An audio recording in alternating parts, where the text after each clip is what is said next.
Today we're going to dive into a really powerful and maybe kind of counterintuitive idea called a beautiful constraint. It's basically the art of turning your biggest problems into your greatest advantages.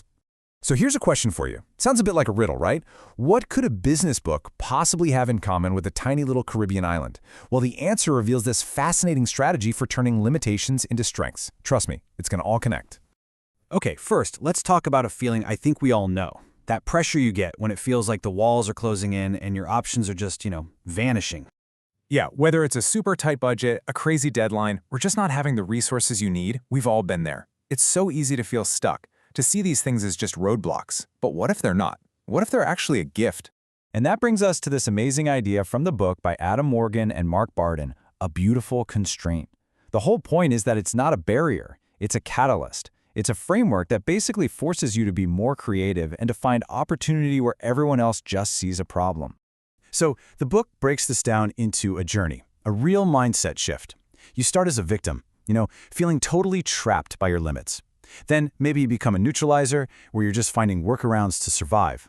But the goal, the real magic, is becoming a transformer, someone who actually uses the constraint to create something totally new and way better.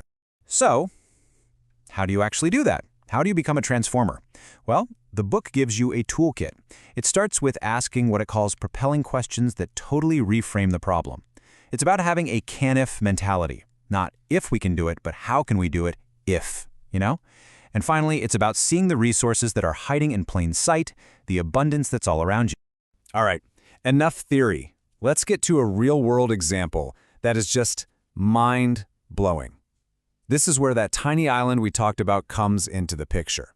So meet Anguilla. It's a small British territory, population under 20,000. For decades, its economy was all about tourism, which is a pretty big constraint, right? But it had this hidden asset, something assigned to it way back in 1995 that seemed totally random, the country code domain .ai. For years and years, .ai was nothing. Just a digital address, a weird quirk of how the internet was organized. But then, bam!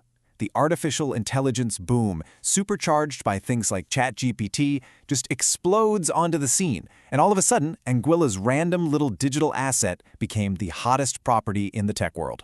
And this, right here, is that moment. This is when a constraint transforms into a massive, unbelievable opportunity.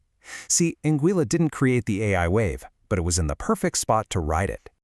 And the scale of this thing is just staggering. I mean, check this out. Back in 2018, there are about 48,000 registered .ai domains. By 2024, that number shot up to over 500,000. It's just this insane exponential growth, all fueled by global demand. So what does that crazy growth actually look like in dollars and cents? Well, get this. In 2023 alone, Anguilla made $32 million in revenue just from .ai domain registrations. For a tiny island like that, that is an absolute game changer. And to really put that number into perspective, that .ai revenue accounted for a staggering 20% of the entire government's revenue in 2023.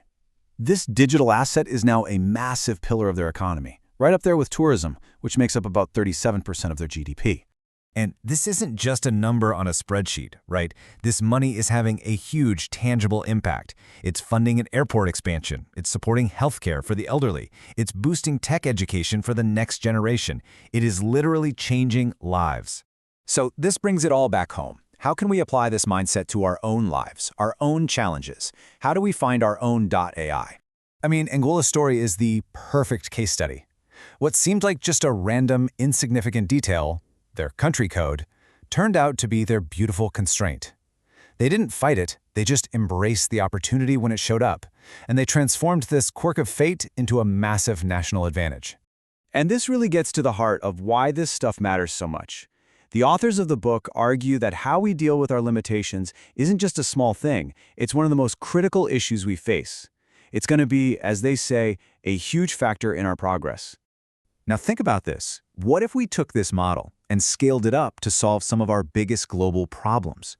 Imagine creating new digital assets, like a domain for an international language, say .ia for interlingua. Could the revenue from something like that help fund huge social programs like universal basic income? The Anguilla model proves it's not just a wild fantasy. So we'll leave you with this final thought. What if that one constraint you've always seen as your biggest weakness is actually your greatest hidden asset, just waiting to be discovered? Take a second to think about it. What is your beautiful constraint?